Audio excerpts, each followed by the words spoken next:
hoje vamos fazer uma conversa acerca do tema que foi anunciado. Não é propriamente uma palestra. Eu tenho a impressão que estou a ver mal. Não, são os óculos. Não é propriamente uma palestra, mas vai ser uma conversa sobre um tema que se chama Afinal a Vida Continua, com reticências. Isto porquê? Se nós formos olhar para trás no tempo e até para o nosso dia-a-dia, é muito comum ouvir aquela frase: nunca ninguém veio de lá para contar como é. Quando se fala da vida para além da morte, não é? Nunca ninguém veio de lá para contar como é. É uma coisa tão incrível para quem estuda espiritismo ouvir isso, porque é quase uma heresia, se passa a expressão, porque de facto existem provas científicas da imortalidade. Só como as pessoas não estudam, não se interessam por isso, não pesquisam isso, acabam por viver numa realidade paralela, né? E vivem de uma maneira diferente daquilo que é a vida em si.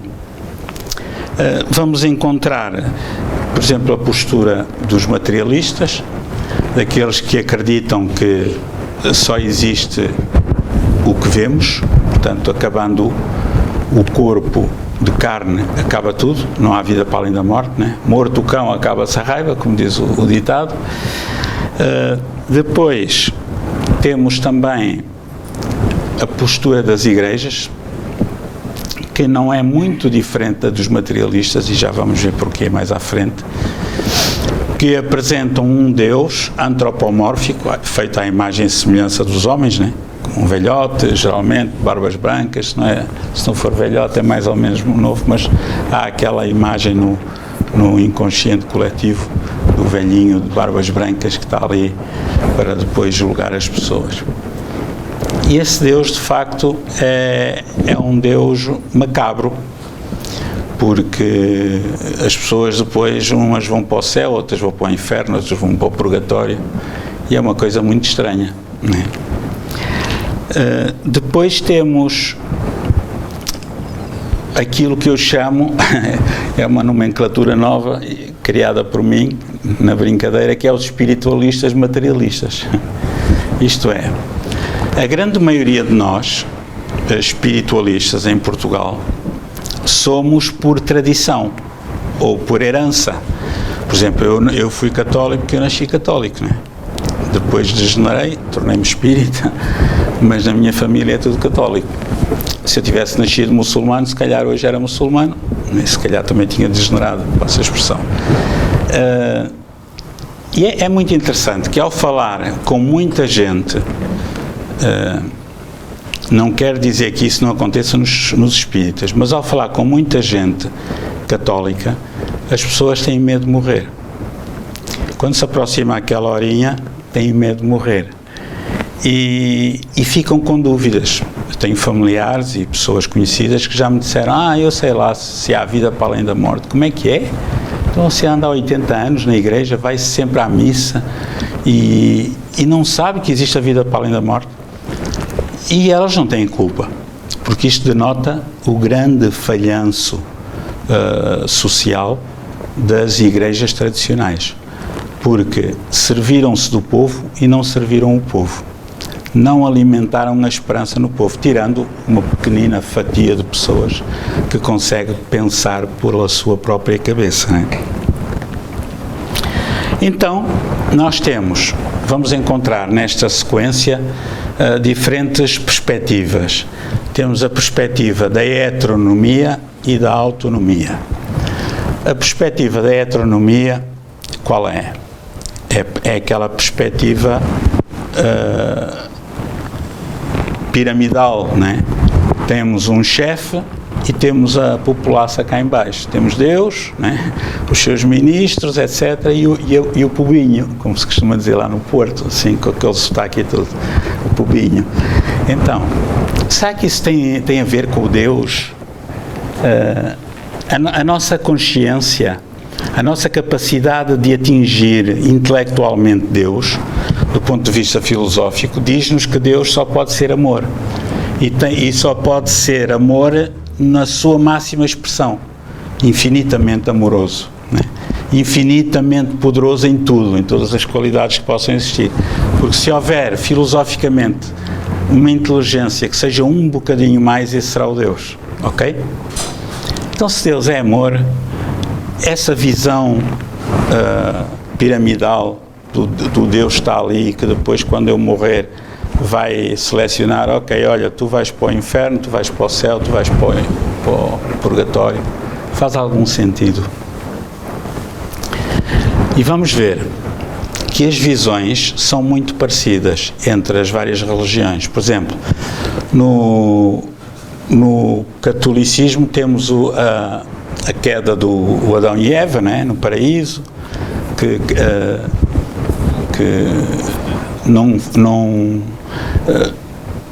não cumpriram com as leis determinadas e então tiveram o castigo de virem para um mundo inferior.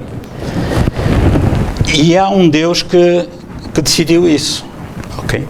Portanto, vemos uma hierarquia superior que é penalizante, que dá prémio a quem se porta bem e dá castigo a quem se porta mal. Isso faz sentido como Deus, não é? Mas isto é o Deus que as religiões tradicionais oferecem ao povo, ou ao povo na Terra. No budismo vemos a mesma coisa, né? A queda dos espíritos através do erro e depois a entrada na roda das vidas sucessivas, né? Eles acreditam na reencarnação de outra maneira diferente dos espíritas, mas dizem é muito parecido com o catolicismo, só que com uma outra história, em que depois uns irão para um determinado local, outros para outros, de acordo com os méritos de cada um. Isso é uma visão heteronómica, vem de heteronomia da vida, que é a visão, curiosamente, similar à visão do materialismo. No materialismo nós temos o Deus quê? O Deus dinheiro, o Deus poder, né? E depois temos o castigo e a recompensa, né? Se eu for malandro, eu tenho o castigo de não ser rico, de não ter os gozos todos e mais alguns que eu possa ter sobre a terra. Se eu for um gênio, nem que seja a roubar, como temos muitos exemplos aqui, do Ricardo Salgado e outros salgados, o mundo está bastante salgado pelos vistos, pelo mundo fora, e há salgadinhos também entre nós, né? Num nível mais baixo. Portanto, quanto mais eu roubar, mais alto eu estou, mais eu gozo, mais eu vivo a vida, mais eu sou importante, sou reconhecido pela sociedade e estou no topo do êxito, porque depois, quando o corpo morre, acaba tudo. Então, temos a visão materialista, a visão das igrejas, sendo ocidentais ou orientais, que são muito similares, ok? Temos algo no topo, temos o prémio ou o castigo. E o espiritismo? O espiritismo não tem nada a ver com esta visão. Tem, em oposição à visão da heteronomia, tem a visão da autonomia. E o que é isso da autonomia? É uma visão muito melhor. Diz-nos assim, ok, Deus é amor, que nós nem conseguimos cogitar do que seja esse amor de Deus, não é? O amor mais sublime que nós possamos sentir ou viver aqui na Terra, do ponto de vista espiritual, há de ser um nível muito baixo do amor que um dia havemos de conseguir entender, quando formos espíritos superiores. Ora, Deus é amor, e se é amor não pode castigar, nem pode dar recompensas. Não é? Se eu tenho 2 filhos, sou um ser inferior, porque estou num planeta inferior, somos todos, estejam à vontade. E tenho 2 filhos, um filho e uma filha. eu procuro ao máximo, é claro que nunca é possível, dar as mesmas oportunidades aos dois para amanhã, para que nenhum deles diga, o pai facilitou mais a vida do irmão, da mana ou do mano, ou qualquer coisa, não é? Ora, se eu já tenho essa capacidade de entendimento, que sou um espírito inferior em evolução, Deus pelo menos fará o mesmo que eu. É óbvio, fará muito mais, não é? Se Deus fará muito mais em termos de equidade, nós vamos perguntar, então, mas espera aí, se assim é, porque é que há tanta falta de equidade? Porque é que há tanta desigualdade? Porque é que uns sofrem mais que outros, outros são mais felizes do que outros, e outros sofrem menos, mais cedo, outros mais tarde, outros são felizes mais cedo, outros mais tarde? Há uma dissemelhança enorme, quer de oportunidades, quer de maneiras de ser, quer de evolução, não é? E aí entra a lei da autonomia. Isto é, a doutrina espírita ensina-nos que nós fomos criados simples e ignorantes quando o nosso psiquismo transitou do mundo vegetal para o mundo animal ao longo dos milhões de séculos e depois teve a primeira reencarnação como homem, aí tornou-se um espírito. E aí foi tendo várias reencarnações, centenas, milhares, até que começasse a ter alguma capacidade já intelectual para conseguir distinguir o bem do mal. E então, esse princípio da autonomia vem dizer que nós, seres humanos, somos responsáveis por tudo aquilo que fazemos, a partir de uma determinada altura, em que já temos esse intelecto, não é? Por exemplo, um homem primitivo não é responsável pelo que faz, não é? Porque ele não sabe, ainda não conhece. Nas primeiras reencarnações, as primeiras centenas ou milhares de reencarnações, o homem ainda não tem essa responsabilidade. O homem tecnológico, agora, no mundo Terra, já tem essa responsabilidade. Já desenvolveu o intelecto, já aprendeu e como tal já sabe que o que está a fazer é correto ou incorreto, é bom ou mau, prejudica o próximo ou não. E o que é que vai acontecer quando ele desencarnar, largar o corpo de carne e for para o lado de lá? Vai haver o castigo. Muita gente diz assim, não pode haver castigo. Então, mas foi isso que nos ensinaram, está mal. Há um livro muito bom chamado Autonomia, de um escritor e palestrante e pesquisador brasileiro, Paulo Henrique de Figueiredo. Se puder, leiam-no. Conseguem encontrar em e-book, em livro eletrónico, na Amazon e na Books, Google Books e não só, pesquisem na internet. É baratíssimo aquilo, em versão eletrónica, €1,50, €1,80 ou €2 por aí. E de facto ele explica muito bem esse conceito de autonomia, contextualizando a doutrina espírita com o pensamento da vida no tempo de Kardec. Ora, se eu desencarnar, eu vou para o mundo espiritual, porque é que no mundo espiritual há pessoas que estão mais felizes do que outras?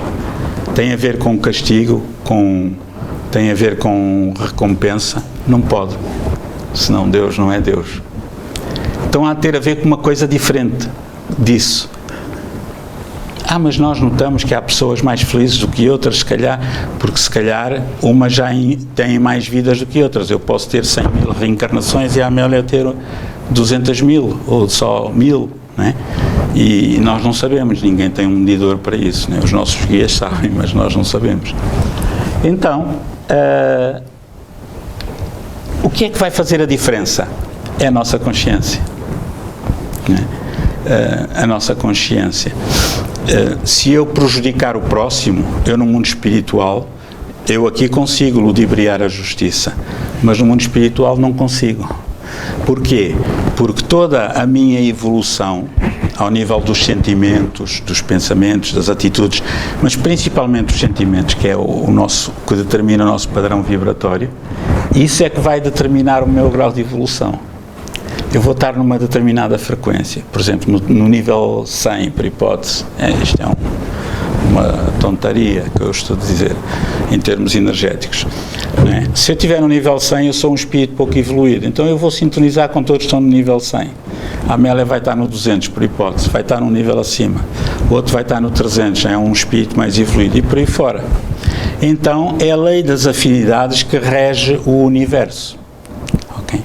Então, mas não vai estar ninguém para nos castigar e para nos chamar a atenção, não. Então, e para onde é que eu vou? Eu vou para um estado mental de acordo com a minha evolução. A minha evolução espiritual vai me permitir ver todos os espíritos que vivem no mundo espiritual que estão nessa faixa vibratória. Como na rádio, né? Por exemplo, se eu estiver na frequência da antena 1, eu só ouço a antena 1. Mas se alguém estiver na frequência da RFM, só ouve a RFM. Isso é uma frequência melhorzinha um bocadinho, não é? E, por hipótese, isto é apenas uma comparação. Então, eu vou estar só a ouvir a antena 1. Epá, mas há outras estações para ouvir. Há outras coisas muito melhores, por hipótese, né? Que a antena 1 é uma boa estação para mim. Epá, tudo bem, mas a mim não me interessa. É a minha escolha, o livre-arbítrio. Porque o livre-arbítrio não é só quando estamos no corpo de carne. Nós, no mundo espiritual, continuamos espíritos e continuamos a ter livre-arbítrio, não é? E então, até que pode acontecer um dia que a Amélia, que está na onda da RFM, baixa um bocadinho, volta para a antena 1 e diz assim: ó Lucas, vamos experimentar ali a ouvir o Oceano Pacífico, tem umas músicas fixes e tal, né? E eu até posso aceder e com um esforço até conseguir subir de nível, mas esforço e a vontade a vontade é a grande mola que faz com que nós evoluamos na evolução, seja deste lado ou do lado de lá. Mas não me vou adiantar muito sobre isso. Então, foi essa visão da autonomia dos espíritos que Allan Kardec trouxe em 1857, nomeadamente no dia 18 de abril de 1857, quando lançou o Livro dos Espíritos, quando o espiritismo é apresentado ao mundo, né? E é essa visão que Kardec traz. E essa visão vai matar a morte. Vem dizer, a morte não existe. Mas já as religiões tradicionais diziam em si, elas diziam e acreditava-se nisso ou não. Mas Allan Kardec provou que a vida continua, experimentalmente, ok? Depois de Allan Kardec, houve muitos pesquisadores que tentaram comprovar pela positiva e houve outros que tentaram comprovar pela negativa, para demonstrar que ele estava errado. Um deles que tentou demonstrar pela negativa foi o físico mais notável do século XIX, Sir William Crookes, o pai do tubo de Crookes, né? um dos maiores, se não o maior, cientista do século XIX. Ele foi nomeado pela Sociedade de Estudos, Sociedade de Pesquisas Psíquicas de Londres. Foi nomeado mais uma comissão de 18 pessoas, de literatos, médicos, pessoas de alto nível ligadas a essa sociedade, e não só, para acabar de vez com aquela fantochada do novo espiritualismo, como eles chamavam ao espiritismo em Inglaterra, e ainda hoje chamam um bocadinho assim. E o que é certo é que William Crookes, o notável William Crookes, tem um livro traduzido para o português pequenino chamado Factos Espíritas, da sua autoria. Ele, através das materializações da Katy King, né? Através da médium Florence Cook, havia um espírito que se materializava chamado Katy King. Ele fez um relatório durante muitos meses de pesquisas, fez um relatório, pesquisas científicas comprovadas para essa mesma sociedade, dizendo, afinal, os factos espíritas não são possíveis, eles são reais, acontecem mesmo. Ele teve a nobreza de caráter de dizer isso, e como ia contra a mentalidade fanática da época, que queriam a toda a prova demonstrar que o que era verdade era mentira, ele foi afastado da sua cátedra e foi perseguido pelos seus próprios amigos. Mas teve a honra de caráter de nunca negar isso, não é? Quem diz William Crookes, diz outros que confirmaram as pesquisas de Kardec, como Ernesto Bolzano e outros, há tantos pesquisadores, tantos cientistas, que seria fastidioso falarmos nisso, não é? Isto no tempo de Kardec, porque entretanto depois, entre 1995 e 98, em Inglaterra, a Sociedade de Pesquisas Psíquicas de Londres voltou a investigar 2 médiums ingleses, que não eram espíritas, com fenomenologias fantásticas, elaboraram o relatório de Skoll, que já falámos nele aqui várias vezes, podem pesquisar na internet, é muito interessante, o relatório científico, onde esses 3 cientistas dizem que durante 2 anos, que todos os fenómenos que Kardec tinha pesquisado foram repetidos agora com nova tecnologia, com tecnologia de ponta, naquele tempo, em 1998, com máquinas para gravação de infravermelhos, etc., por aí fora. E eles confirmaram, não é? Todos os factos são compatíveis com a vida para além da morte, não havendo outra explicação para esses mesmos factos, ok? Atualmente, o que é que nós vamos encontrar? O que é que vamos encontrar que vem comprovar as teses espíritas? Todo um conjunto de paradigmas estão a matar o quê? O materialismo. Eu daqui a bocado mando um grito, que é para ver se o pessoal acorda. E quais são esses paradigmas? Né? Os paradigmas, olhem, as experiências fora do corpo. Pessoas têm essa capacidade de sair do corpo, ou espontaneamente, ou provocado, o que denota que, portanto, sei lá, se eu conseguir sair do corpo agora, se tivesse essa capacidade anímica, né, e dizer, olha, agora está a acontecer isto no largo da Câmara Municipal de Caldas da Rainha, e depois alguém confirmasse, era uma prova de que o Lucas, o corpo estava aqui, mas o espírito estava longe a relatar através do aparelho fonador. Experiências fora do corpo, experiências de quase morte, maior prova da imortalidade da alma. Como é que é possível as pessoas não investigarem isso? São milhares e milhares e milhares de casos. São dezenas e dezenas de cientistas, de pesquisadores, de médicos, né? Desde que o Raymond Moody Jr. começou com essas pesquisas. Temos, portanto, as experiências fora do corpo, as experiências de quase morte, os casos sugestivos de reencarnação, que englobam as crianças que se lembram de vidas passadas, os meninos prodígio, os espíritos que se comunicam a dizer que vão reencarnar nesta família ou naquela, as terapias de vidas passadas, a regressão de memória, e temos também a transcomunicação instrumental, a comunicação através de aparelhos eletrónicos, como o mundo espiritual, e a transcomunicação mediúnica através dos médiuns, né?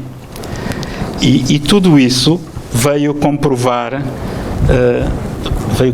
aquilo que Allan Kardec já tinha descoberto em 1857. Então, nós chegamos à conclusão que os espíritos sempre se manifestaram. Há registros, pelo menos desde o Paleolítico até hoje. Só que a partir daquela altura, a partir de 1857, essas manifestações começaram a ter um caráter científico, uma metodologia de pesquisa, que qualquer pessoa em qualquer parte do mundo podia pesquisar os mesmos fenómenos, independentemente da sua convicção filosófica ou religiosa, né? Olhem, alguns de vocês devem se lembrar de um médium brasileiro que esteve aqui nesta casa, o José Araújo, de Blumenau, do estado de Santa Catarina, num centro espírita de Blumenau, Comunidade Espírita Irmã Lúcia, CIL.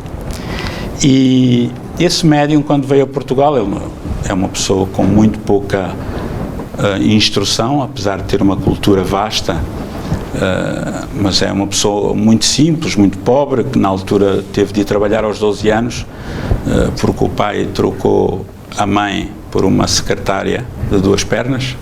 Cá, se fosse uma secretária de 4 pernas, não havia problema. E então a mãe tinha vários filhos, teve de se desenrascar sozinha e ele teve de ir trabalhar com 12 anos para poder ajudar a mãe, né? E praticamente fez um self-made man. E então, por contingências que não interessa agora, estão explicadas aqui neste livro, no Factos Espíritas em Portugal, ele esteve cá em Portugal e fez um périplo por várias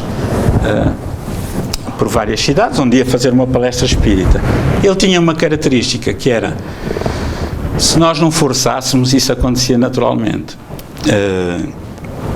Nós punhamos aqui um lápis, ou 2 ou 3, e umas folhas de papel, geralmente era uma resma, aberta na frente do público, para terem a certeza que aquilo que era virgem não estava escrito. E ele escrevia em transe inconsciente, né, mensagens assinadas por pessoas que ele não fazia a mínima ideia quem eram, e que geralmente depois identificava-se. E eu gostava de vos ler a mensagem que ele recebeu num centro espírita em Águeda.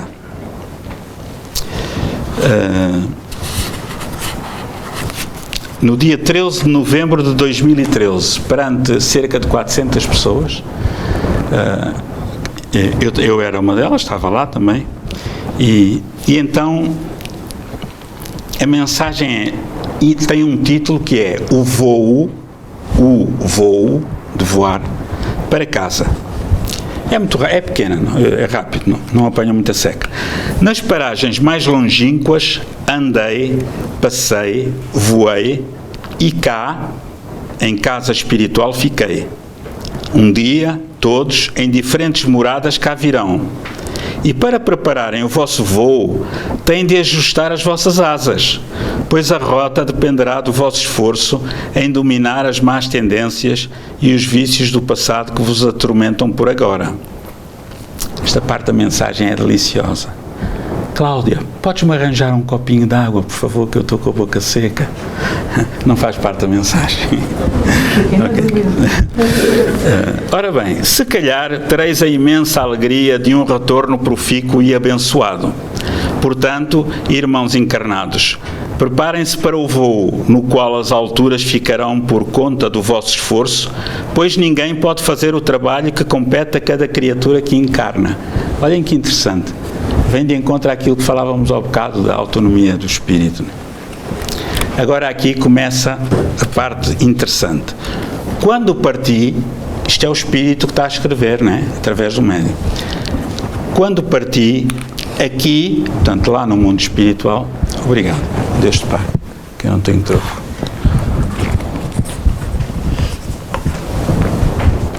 Isto são más influências da Amélia, porque eu nunca bebi água nas palestras. Tem que ser daqui, não é? Desde que ela começou a beber, isto são, enfim, as más energias. Quando parti, aqui me sinto um painho monteiro, onde toda a revoada sai para o mar a traçar a rota, onde os que seguem a caridade pouco perdem.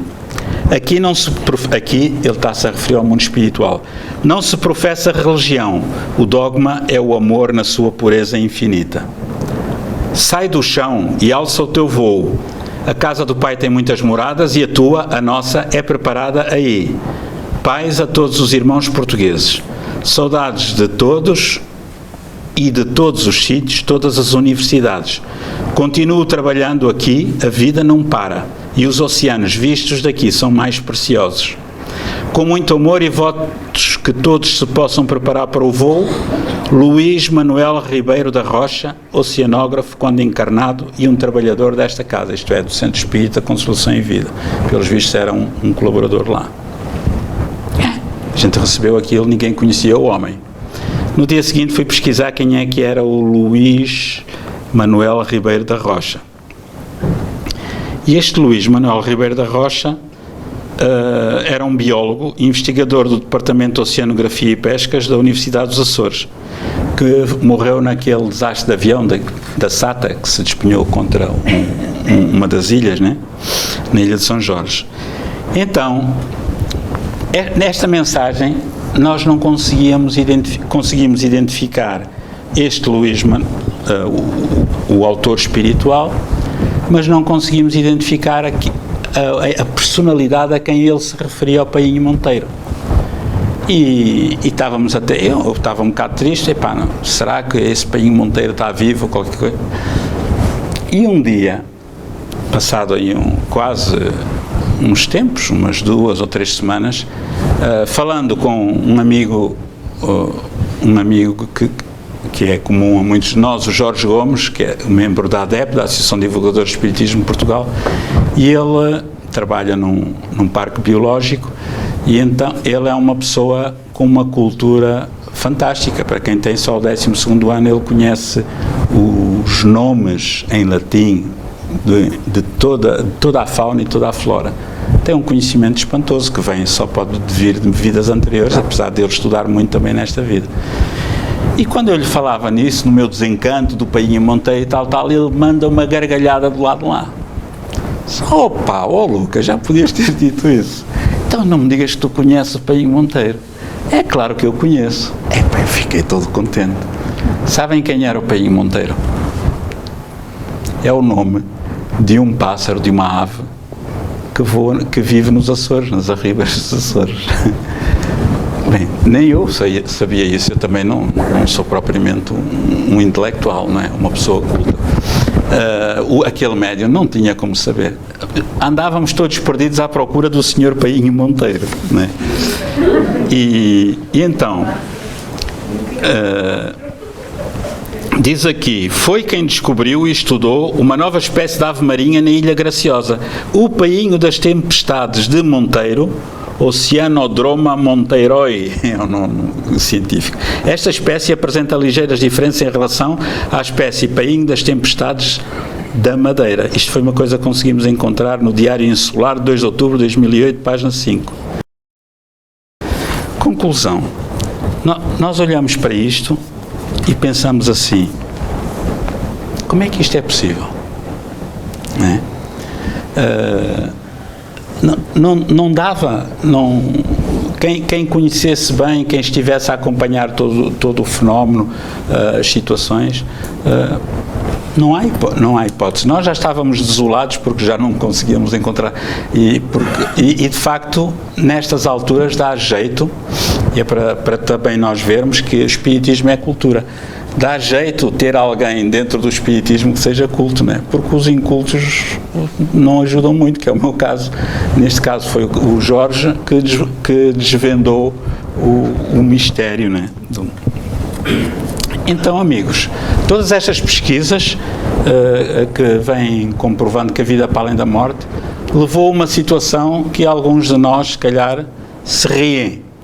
Que é, neste momento já tenho várias vezes falado nisso aqui, temos um conjunto de 20 e tal cientistas de topo de todo o mundo, na Universidade do Arizona, nos Estados Unidos, se quiser pesquisam lá, e que estão já a construir e a testar um telemóvel para falar com o mundo espiritual. Chamam-lhe o Soul Phone, traduzido para o português é o telemóvel da alma, e criaram uma fundação, Soul Phone Foundation, precisamente na Universidade do Arizona. Esses cientistas são chefiados por um dos mais conceituados, Dr. Gary Schwartz. Podem pesquisar sobre esse assunto. E eles, que não são espíritas, nenhum deles, eles dizem que o que está em causa não é se é possível ou não. Para eles isso é um dado adquirido, é quando é que vai ser possível e como, não é? E nós, se voltarmos atrás um bocadinho na nossa vida, não é preciso ir para a vida dos meus pais nem dos meus avós, eu lembro-me da máquina de escrever com stencil, do primeiro computador, um Spectrum com 360 KB de memória, não é? E a gente ri-se, isso foi ontem. Eu lembro-me de ver aquele Captain Kirk, acho que era isso, né? Do espaço 1999, que foi agora ao espaço, com 90 anos, fantástico, né? A abrir as portas com um comando, e as portas abriam. E eu ficava, isto é mesmo ficção científica. E agora as portas abrem sem comando e tudo, basta só aproximar-se num supermercado ou qualquer coisa no hipermercado. Então, para mim não me repugna nada o bom senso que amanhã não sei quando, daqui a 50, 100, 200 anos, não faço a mínima ideia, que nós possamos falar com o mundo espiritual ou com algumas faixas do mundo espiritual, quando descobrirmos tecnologia para isso, tal como hoje falamos do telemóvel para qualquer parte do mundo, não é? E então, nós temos todo um conjunto de casos que estão compilados em vários livros, um pouco por todo o mundo, que vêm demonstrar que a imortalidade da alma não é uma crença das pessoas, não é uma convicção, não, são factos pesquisáveis em qualquer parte do mundo, independentemente da convicção de cada um. Se qualquer pessoa pegar no livro dos médiuns, que é o compêndio que tem a parte científica do espiritismo, e puser em prática em qualquer parte do mundo, né, chega lá a essa coisa. E vemos que, conforme muitos de nós sabemos por experiência própria, os espíritos interferem na nossa vida muito mais do que nós pensamos, para o bem e para o mal.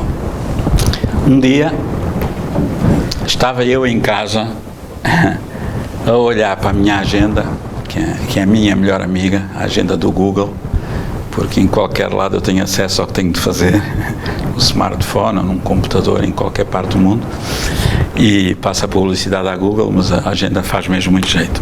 Então olhei para a agenda e havia uma pessoa que eu conhecia, minha amiga, que fazia anos. Era uma tal de Amélia Reis, provavelmente não conhecem. É espírita, ali do Centro de Cultura Espírita. Senhora baixinha, assim como ao feitio, mas pronto. E eu tinha ali escrito assim, olha, tenho que telefonar à Amélia Reis para lhe dar os parabéns. E às vezes telefono, outras vezes mando uma mensagem, conforme calha. E a Amélia Reis conheceu o espiritismo porque o filho dela, com que idade, Amélia, que faleceu? 20. Com 20 anos, desencarnou de acidente de moto, porque houve um indivíduo que trazia mais álcool do que sangue nas veias e foi contra ele. E acabou por desencarnar passado uns meses. E como as mulheres são muito cuscas, e a Amélia tinha ouvido os espíritas a dizerem que a vida continua, ela ficou na dúvida, ela não acreditava em nós, mas ficou naquela, se a vida continua, olhem só até onde vai a cosquice das mulheres, eu tenho de saber para onde é que o meu filho anda. E foi isso que ele levou ao centro espírita. Estou a falar a sério, não estou a brincar, ela pode confirmar. Foi isso que ele levou ao centro espírita, é claro que nunca mais lá saiu, né? Por opção própria. Nesse dia em que a Amélia fazia anos, eu estava em casa e de repente apareceu-me o filho dela, o Hélder. E disse assim, disse à minha mãe que eu ofereço-lhe um ramo de crisântemos, está bem. Eu confesso que não percebo nada de fauna, né? De flora ainda conheço alguma coisita, de flora, perdão, de fauna ainda conheço alguma coisita, o gato, o cão, de flora. Não, é que estava com o pensamento noutra coisa. E então, já veem que eu não percebo mesmo nada. E eu crisântemos, assim. A associação de ideia que eu fiz foi, ok, se calhar como a Amélia costuma ir ao cemitério, uma vez por mês, que ela disse-me, quando vai a Castelo Branco, pôr lá umas flores na campa e tal, se calhar é flores que ela lá põe e é uma maneira dele se identificar. Isto fui eu a pensar. Só que para mim, crisântemos, que não nada de flora, eram aquelas coisas que pelos vistos se chamam jarros, né? Assim, umas coisas brancas, né? Compridas. Eu estava convencido que era aquilo, né? E então,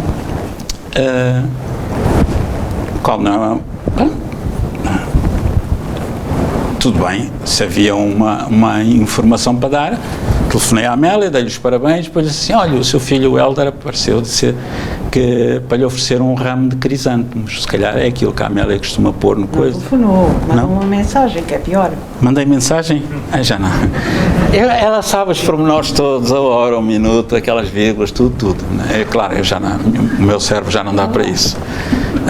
A memória RAM já é muito fraquinha. E então, mandei-lhe uma mensagem, não sabia.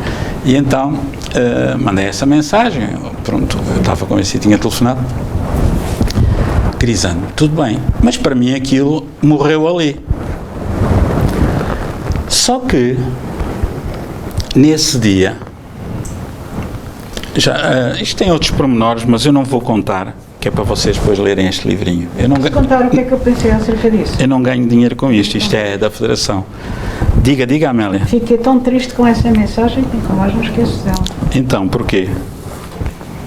Porque é assim, o crisântemo Tem de se é flor dos cemitérios, não é? Que de uma forma geral as pessoas levam ao cemitério.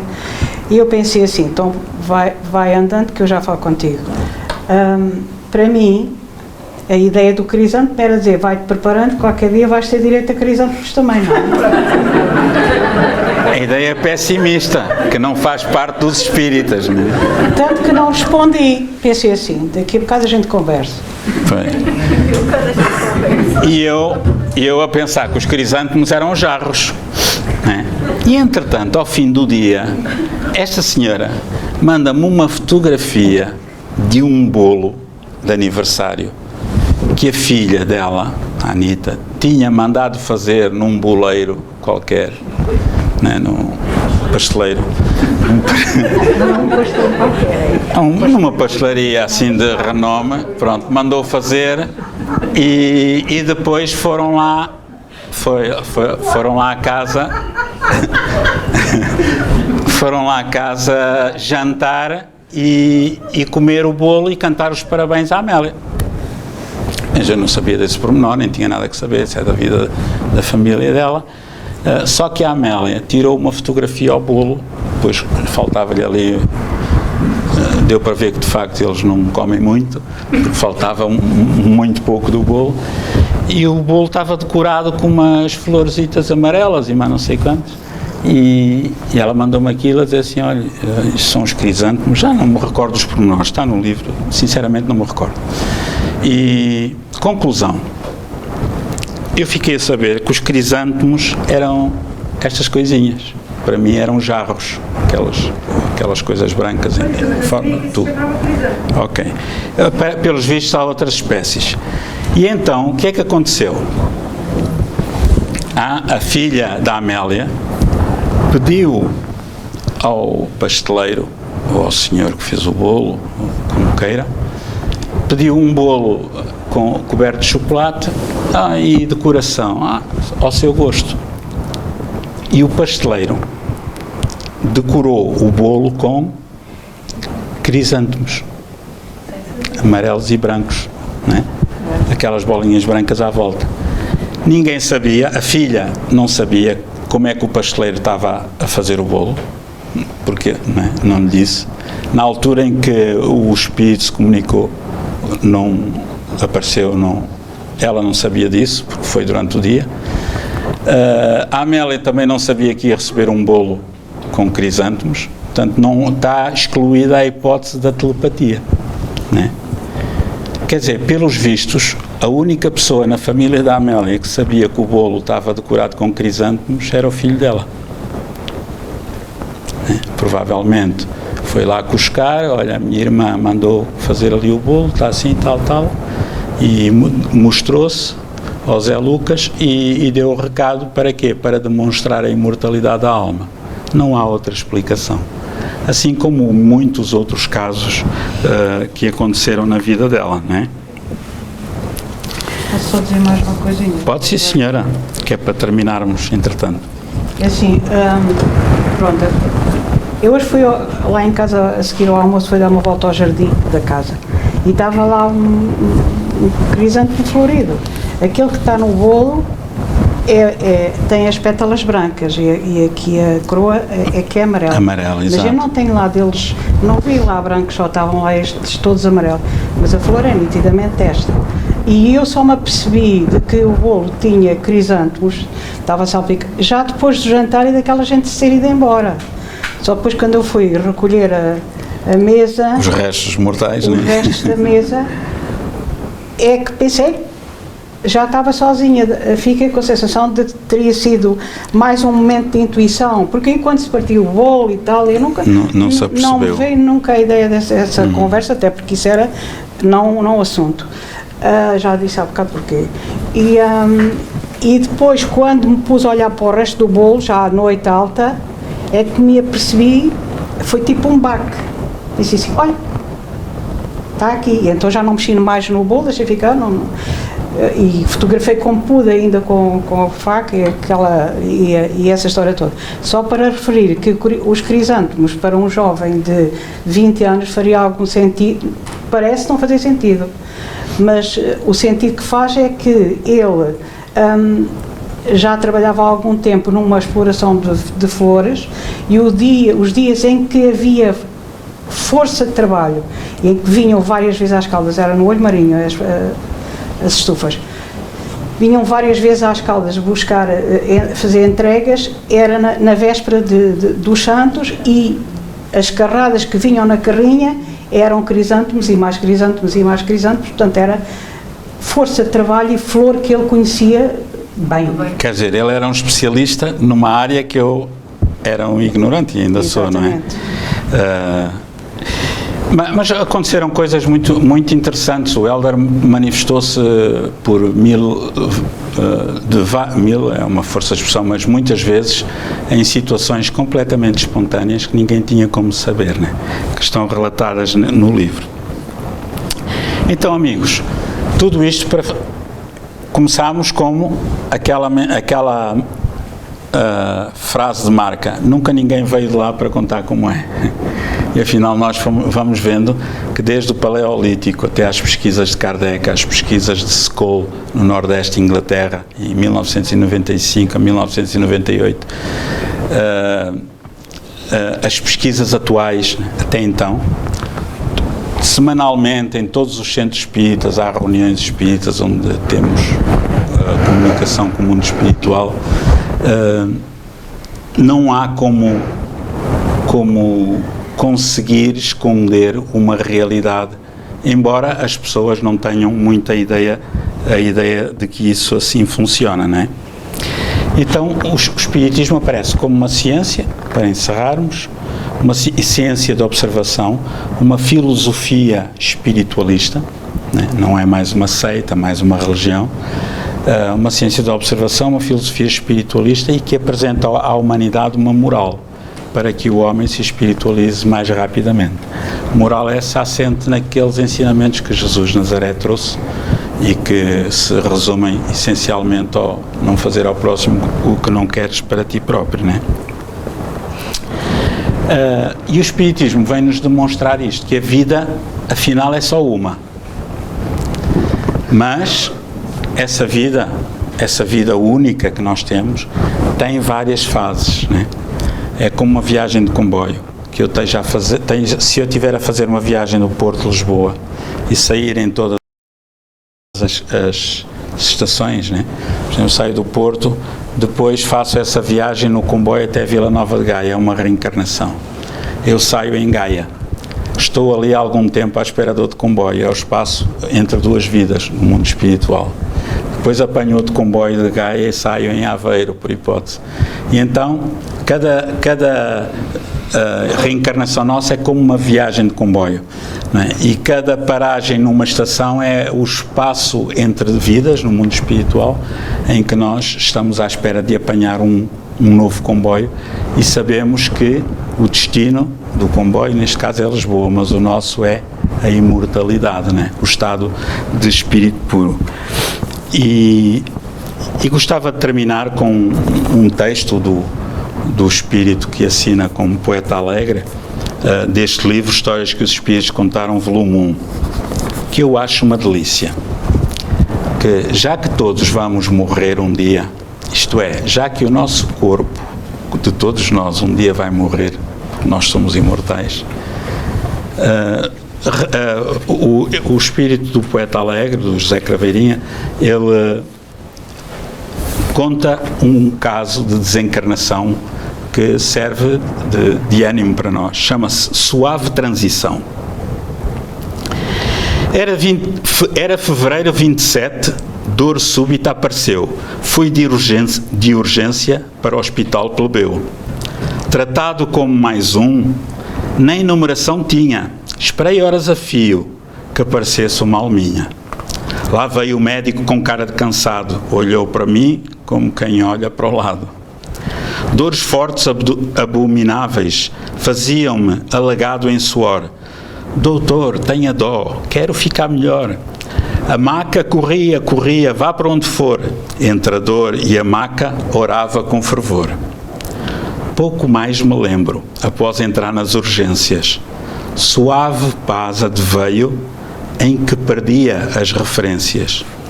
Dormi profundamente, até que na enfermaria acordei. Estava tudo tão diferente que de alegria chorei.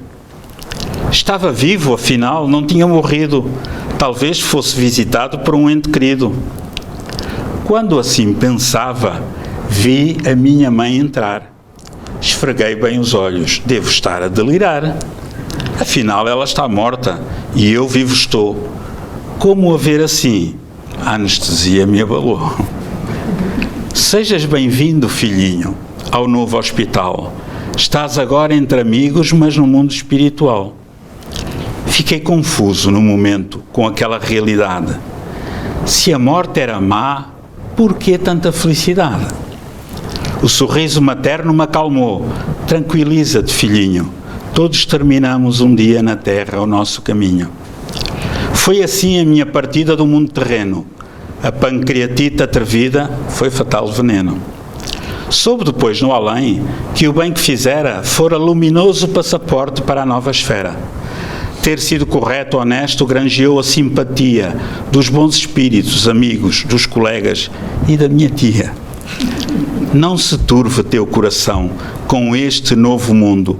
Aos poucos reaprenderás algo mais profundo. Dorme agora, querido filho, refaz tuas energias.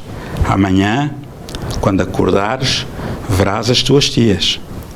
Oh, mãe querida, 1000 vezes obrigado por me teres auxiliado a passar para este lado.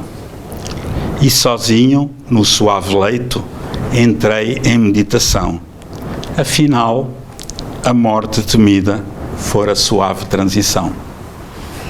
E eu termino com o título da palestra, Afinal a vida continua.